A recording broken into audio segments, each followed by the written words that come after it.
ایک بادشاہ راستہ بھٹک کر کسی ویرانے میں پہنچ گیا۔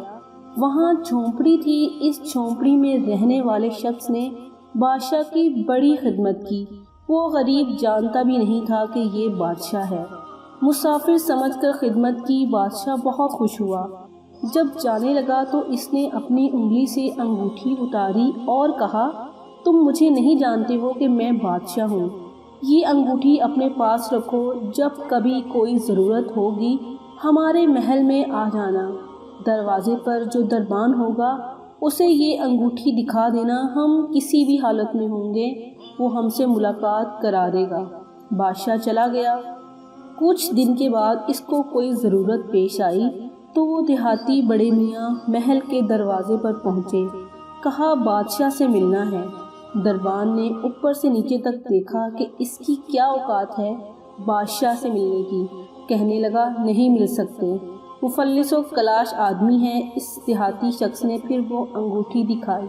اب جو دربان نے دیکھا تو آنکھیں پھٹی کی پھٹی رہ گئیں۔ یہ بادشاہ کی مہر لگانے والی انگوٹھی آپ کے پاس؟ بادشاہ کا حکم تھا کہ یہ انگوٹھی جو لے کر آئے گا ہم جس حالت میں ہوں اسے ہمارے پاس پہنچا دیا جائے۔ چنانچہ دربان اسے ساتھ لے کر بادشاہ کے خاص کمرے تک گیا۔ دروازہ کھلا ہوا تھا، اندر داخل ہوئے۔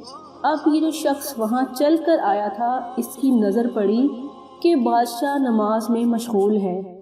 پھر اس نے دعا کے لیے اپنے ہاتھ اٹھائے۔ اس کی نظر پڑی تو وہیں سے واپس ہو گیا اور محل کے باہر جانے لگا۔ دربان نے کہا، مل تو لو۔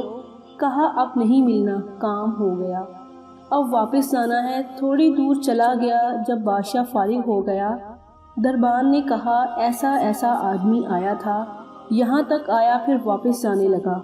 بادشاہ نے کہا، فوراً لے کر آؤ، وہ ہمارا محسن ہے۔ واپس لایا گیا۔ بادشاہ نے کہا، آئے ہو تو ملے ہوتے، ایسے کیسے چلے گئے؟ اس نے کہا کہ بادشاہ سلامت، اصل بات یہ ہے کہ آپ نے کہا تھا کوئی ضرورت پیش آئے تو آ جانا، ہم ضرورت پوری کر دیں گے۔ مجھے ضرورت پیش آئی تھی، میں آیا اور آ کر دیکھا کہ آپ بھی کسی سے مانگ رہے ہیں، تو میرے دل میں خیال آیا کہ بادشاہ جس سے مانگ رہا ہے کیوں نہ میں بھی اسی سے مانگ لوں۔